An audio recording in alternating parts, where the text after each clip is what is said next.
ಕಾಲುವೆಗೆ ನೀರು ಬಂದಿದೆ ಅಂತ ಎಲ್ಲ ರೈತರು ನೋಡ್ರಿ ಗದ್ದೆ ಹಚ್ಚಕ್ ಒದ್ದಾಡ್ತಿದ್ರೆ ನಾವು ಮಾತ್ರ ಕಾಲಿ ತಿರುಗಾಡ್ತಿದ್ವಿ ನೋಡ್ರಿ. ಎಲ್ಲ ನನ್ನ ಸಪೋರ್ಟ್ ಮಾಡ್ತಿರೋ ಜನಗಳಿಗೆ ನಮಸ್ಕಾರ ಅಂತ ಹೇಳ್ತಾ ಇವತ್ತಿನ ವಿಡಿಯೋ ಸ್ಟಾರ್ಟ್ ಮಾಡೋಣ ಬನ್ನಿ.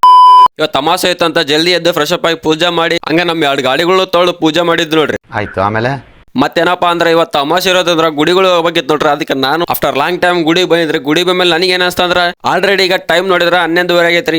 ಇಷ್ಟೊತ್ತಿ ನಾನ್ ಗುಡಿಗೆ ಬಂದ್ರೆ ಗುಡಿಯಲ್ಲಿ ನೋಡಿದ್ರೆ ಯಾರಿದ್ದಿಲ್ಲ, ಎಲ್ಲ ಸರಿ ಖಾಲಿ ಇತ್ತು ನೋಡ್ರಿ.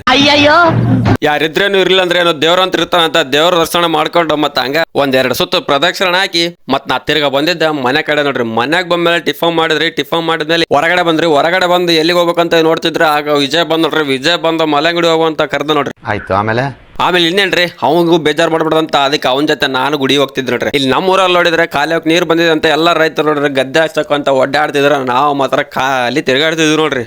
ಏನ್ ಮಾತಂತ ಹೇಳಿದ್ರಿ ಸರ್ ನೀವು, really hats off sir, hats off. ಆ ಕಡೆ ಈ ಕಡೆ ಎಲ್ಲ ಇದ್ದ ಗದ್ದೆಗಳು ನೋಡ್ಕೊಂತ ಸೀದಾ ಬಂದು ಗುಡಿಗೆ ರೀಚ್ ಆದ್ಮೇಲೆ ದೇವ್ರ ದರ್ಶನ ಮಾಡ್ಕೊಂಡಿವಿ ನೋಡ್ರಿ. ಹಂಗ ಗುಡಿಗೆ ಬಂದು ಬಹಳಷ್ಟು ದಿವಸ ಆಗಿತ್ತಲ್ರಿ. ಅದಕ್ಕೆ ಒಂದ್ ರೌಂಡ್ ಎಲ್ಲ ಸುತ್ತಾಕೊಂಡ್ ನೋಡ್ರಿ. ಸುತ್ತಾಕೊಂಡ್ಮೇಲೆ ಹಂಗೆ ಮುಂದೆ ಇದ್ದ ಶಿವಲಿಂಗನ ದರ್ಶನ ಮಾಡ್ಕೊಂಡು ನೀವೇನ್ ಇದೀಗ ನೋಡ್ತಿದ್ರಲ್ಲ ಗೋಪುರ, ಇದು ಆಗಿನ ಕಾಲಿದ್ ನೋಡ್ರಿ. ಬರೀ ಈ ಗೋಪುರ ಅಂತಲ್ಲ, ಇಲ್ಲಿರುವಂತ ಗುಡಿನೂ ಕೂಡ ಆಗಿನ ಕಾಲಿದ್ದೆ. ಹಂಗ ಗುಡಿ ಎಲ್ಲ ಅದನ್ನ ನೋಡ್ಕೊಂಡು ಮನೆಗೆ ಬರ್ಬೇಕಾದ್ರೆ ನಮಗೆ ಕಂಡಿದ್ ನೋಡ್ರಿ ನಮ್ ಬಸವ. ಹಂಗ ಅವನು ಮಾತಾಡ್ಸ್ಕೊಂಡು ಹಂಗೆ ಗುಡಿಯಲ್ಲಿ ಕೊಟ್ಟಿರೋಂತ ಹೂವಿನರನ್ನು ತಗೊಂಡ್ಬಂದು ಗಾಡಿ ಹಾಕಿ ನಾವು ಹೋಗ್ತಿದ್ರು ನೋಡ್ರಿ ಮನೆ ಕಡೆ. ಹಂಗ ಮನೆಗೆ ಹೋಗ್ತಾ ಇವತ್ತಿನ ವಿಡಿಯೋ ಮುಗಿಸ್ತಾ ಇದೀರಿ. ವಿಡಿಯೋ ಇಷ್ಟ ಇದ್ರೆ ಒಂದು ಲೈಕ್ ಮಾಡಿ, ಶೇರ್ ಮಾಡಿ, ಕಮೆಂಟ್ ಮಾಡಿ, ಫಾಲೋ ಮಾಡಿ ಮತ್ತು ಸಪೋರ್ಟ್ ಮಾಡಿ ಅಂತ ಹೇಳ್ತಾ ಮತ್ತೆ ಸಿಗುವ ನಾಳೆ.